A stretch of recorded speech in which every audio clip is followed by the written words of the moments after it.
Hello friends, welcome to your favorite channel, Accounts Made Easy.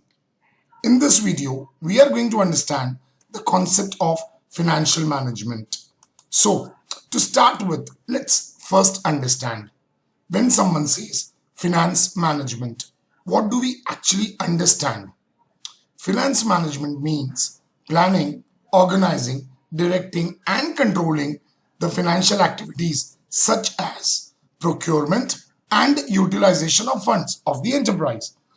Now, a lot of you might be thinking, guys, we have done this. Yes, you have learned this when you learned management.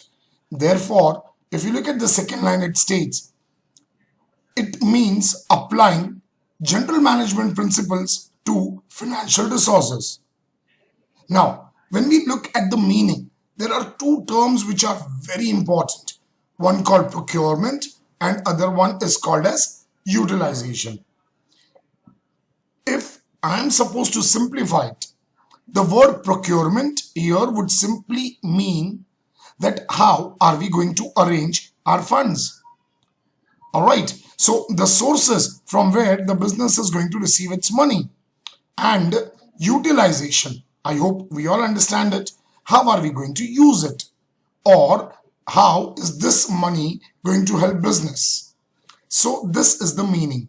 If we look at the definition as given by Gutman and Dougal, it says financial management is the activity concerned with planning, raising, controlling, and administrating of funds used in business. One thing which is important to understand in the definition is this part. In this definition, we are only focusing on the funds used in the business. Now, we need to understand it's not only about using them because it is about both procuring and using them, right? So, once we have understood the meaning and definition, let's have a look at the scope of financial management. As a finance manager, every manager is required to take three major decisions: the investment decision, the financial decision, and the dividend decisions. Now, these decisions, if put logically into the order, the first decision that every finance manager needs to take is the financial or financing decisions. That means, how is the business going to procure funds? From where are we going to get the required amount of capital? Will it be our own money called as equity, or will it be others' money in form of loans or borrowings called as debt? Or should it be a combination of both of them? So this is one decision which is extremely essential when the business is started. However, we need to understand that this decision is not only taken at the start. Even during the life of the business, there are multiple times we take such decisions. Once I have received money, my financial decision is done. Now the question arises, how do I utilize it? And that is what is called as our investment decision. I have received the money I needed. How am I going to use it? Utilization of my funds. So investment decision basically deals with long-term investments, procurement of fixed assets and other business activities where the funds of the business will be used. I have received money, I have invested money into my business, and now my business is doing good. We started earning profit. So then comes the time for the dividend decision. Now, a lot of people think, dividend decision, why decide on it? We need to decide. Because if the company is earning profit, the thing is, company will not be able to give 100% of its profits to shareholders in form of dividend due to various reasons. Maybe company's internal requirements, some legal requirements, or something else. So as a finance manager, the first question to answer in dividend decision is, should I pay dividend or not? If the answer says yes, pay dividend, then the second question arises, how much? Now answering this questions is the finance manager's job. which we can understand as a dividend decision. All right. Now, let's look at few objectives of financial management. In this particular slide, I have highlighted 5 major objectives. The first one is regular and adequate supply of funds. We all normally believe and say that regular supply of funds is important. But then the funds needs to be adequate, because if the funds are in shortage or excess, both of them are not good for business. The next objective is adequate returns to shareholders. See, shareholders are the people who have invested money and they want returns on it. So we need to give them returns. The returns are not only in the form of dividend that the company pays, it is also in form of the stock prices in the market, because that can be a big source of return for the shareholders, right? Then the third one, optimum funds utilization.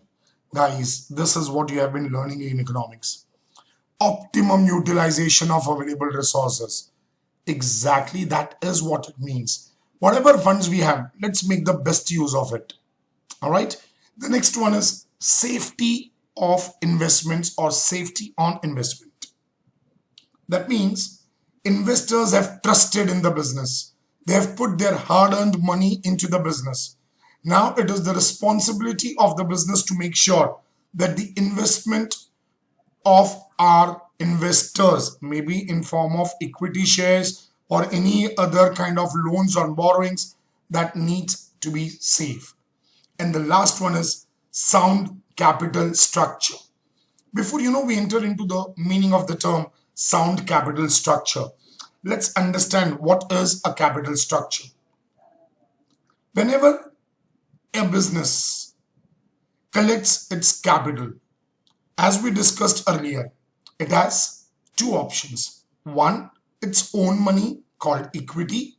Second, the money that it takes as a loan or a borrowing called debt. Now, the finance manager needs to decide that whether he should go only for equity or only for debt or a certain combination of them. Normally, the best option is a combination of equity and debt. But then the big question, how much equity, how much debt? The ratio or the proportion in which such debt and equity are raised by the business is called as the capital structure. And the sound capital structure means the capital structure at which the cost of capital to the business is minimum, and therefore this helps business to save a lot of money. All right, so these are the 5 objectives of management. Going to the last slide, which says functions of financial management. Quite an important question even from examination point of view, as most of the universities prefer asking such questions. There are 7 basic functions of financial management. The first is estimation of capital requirements. When I am starting a business, I need certain amount of money. How much? That's the answer that we give here. The next one is determination of capital composition. The words have changed, but it simply means sound capital structure, what we just did in the last slide. The next is choice of sources of funds. Now, while discussing capital structure, we understood that we can go for debt.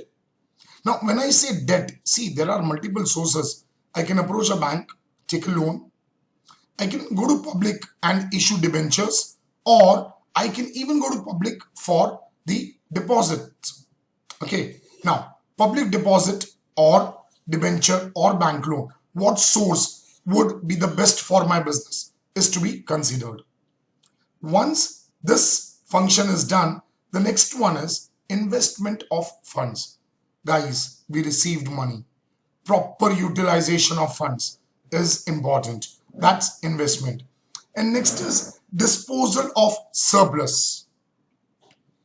If the business has any kind of a surplus, maybe a capital surplus or a revenue surplus, If there is a surplus, we need to make sure that we don't keep that money parked into our bank accounts. We don't really earn anything.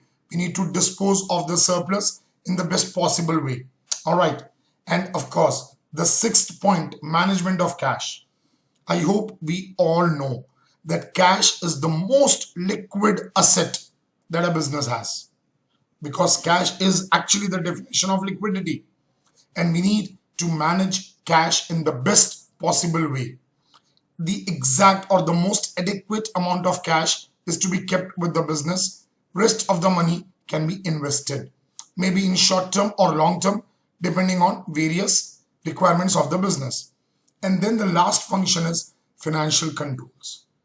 See, simple. Anything which is not controlled would always be disastrous. And finance is the lifeblood of the business. If finance is not controlled properly, the business can get into doldrums. So these are the 7 functions of management or financial management, right?